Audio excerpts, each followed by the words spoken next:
আমরা একটি ভাগ সমস্যা সমাধানের চেষ্টা করব। 8/3 কে 1/3 দিয়ে ভাগ করলে কি হয়। আমি এখানে একটি সংখ্যা রেখা এঁকে ফেলি। তাহলে এটি হলো আমার সংখ্যা রেখা, এটি হলো 0 আর এটি হলো 1, আর এই যে এখানে 2।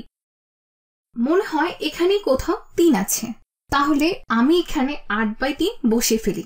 সেটি করার জন্য পুরো সংখ্যা রেখাটিকে 3 ভাগে বিভক্ত করে ফেললে সুবিধা হয়।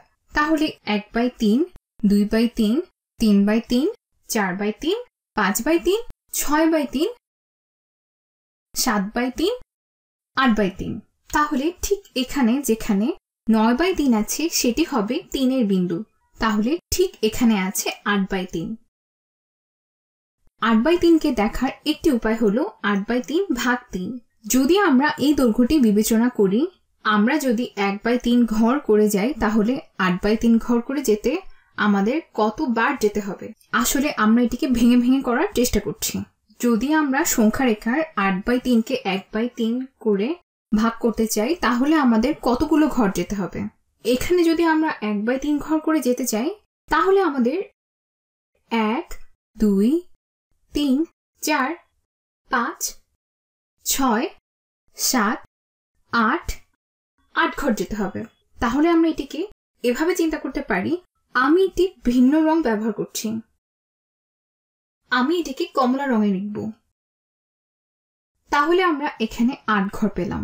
আমরা এটিকে এভাবে চিন্তা করতে পারি, 8/3 কে 1/3 দ্বারা ভাগ করলে 8-এর সমান হয়।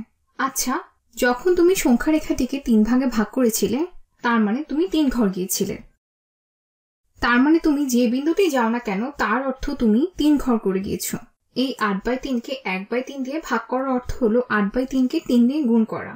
আমরা এই দুটি উপায়ের যে কোনো একটি উপায় এটিকে লিখতে পারি। কিংবা আমরা যদি 3 কে ভগ্নাংশ আকারে লিখতে চাই, আমরা ইতিমধ্যে জানি যে ভগ্নাংশের গুণ কিভাবে করে। শুধু লব আর হরগুলো গুণ করতে হবে। তাহলে এখন আমি এটিকে একই রঙে লেখার চেষ্টা করছি। এখানে আমি লবের ঘরে 8 আর 3 আর হরের ঘরে 1 আর 3 গুণ করব।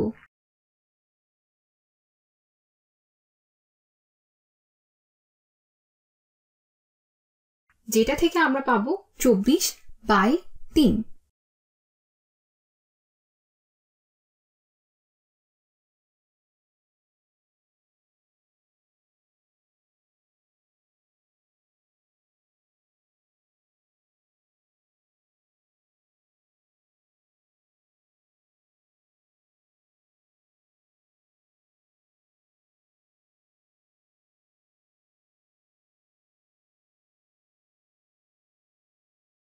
যার অর্থ আমরা আবারও 8 পেলাম।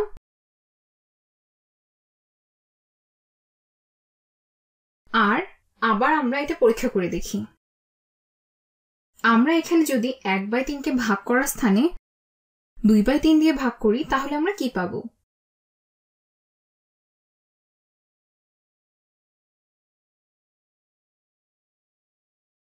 আচ্ছা, আমরা এখন 8/3 কে 2/3 দিয়ে ভাগ করব।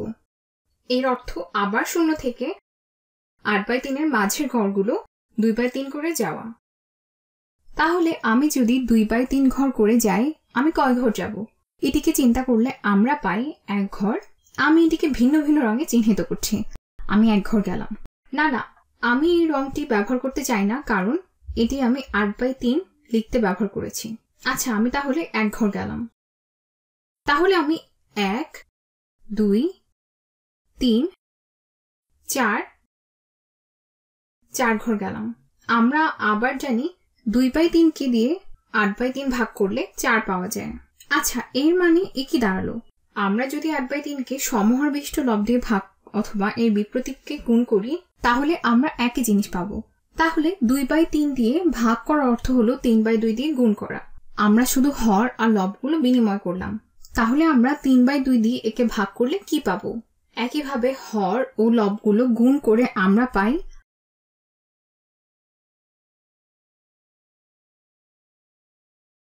8 গুণ 3 24 আর 3 গুণ 2 6। তাহলে 24/6 হলো 4। কিন্তু এটা কিন্তু আমাদের চূড়ান্ত উত্তর নয়। যদি তুমি বুঝতে চাও আমি এখানে কি করছি আর এখানে কি করেছি, তাহলে তুমি বলবে এখানে 1 দিয়ে আর এখানে 2 দিয়ে ভাগ করেছি। এটা কি অর্থবহ হলো? অবশ্যই, কেননা তুমি এখানে দ্বিগুণ ঘর গিয়েছো, কারণ আমাদেরকে সংখ্যার অর্ধেক করে যেতে হতো। প্রথম উদাহরণে তুমি দেখেছিলে 3 দিয়ে গুণ করা কেন যুক্তিযুক্ত। কারণ প্রতিটি ভগ্নাংশের জন্য তুমি 3 ঘর করে যাচ্ছ।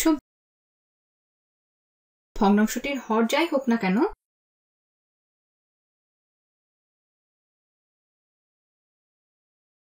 লব যখন 1-এর চেয়ে বড় হয়, তুমি এখানে প্রথমটির মতো 2 ঘর যাওয়ার অর্থ সংখ্যার অর্ধেক যাওয়া। আচ্ছা, আমি যা করেছি তোমরা সবাই বুঝতে পেরেছো যে 8/3 কে 1/3 দিয়ে ভাগ করা বা 8/3 কে 3/1 দিয়ে গুণ করার অর্থ একই। আর আমি আশা করছি এই ভিডিওটি দেখে তুমি এই সংক্রান্ত সমস্যাগুলো কিভাবে সমাধান করতে হয় তা এখন বুঝতে পারছো।